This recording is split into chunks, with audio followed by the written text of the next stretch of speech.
ولسوالی آبند غزنی از جمله ولسوالی است که در جریان سال روان ده‌ها پروژه انکشافی در آن تطبیق شده است.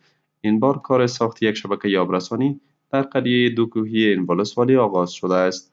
رئیس احیا و انکشاف دهات ولایت غزنی میگوید این پروژه با تلاش و نظارت این ریاست از سوی مؤسسه داکار تطبیق می شود که با تکمیل آن 428 خانواده از آب آشامیدنی پاک بهره مند خواهند شد.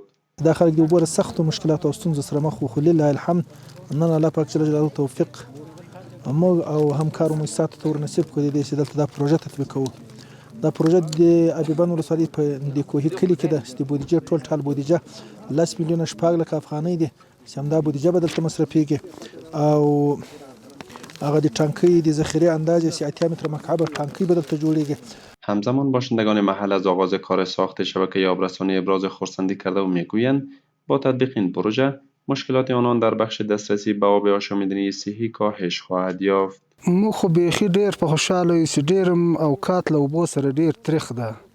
کاریزو مثال هغه وچ سو شاینست مثال ټول یو نیم دی مثال یو وست دی برمې لري په سلو کې به یو سړی لري دا نور ټول کم وسه دي نه لري. نو په دې ټانکۍ باندې مو بیخي ډیر خوشبینه او ډیر خو کار رسي اوس دا ټول په خوشاله یو په خوښ صاحب مو خو بیخي زیات په خوشاله یو. موږ له اوبو سره ډیر د نیستي په حالات کې مخامخ یو.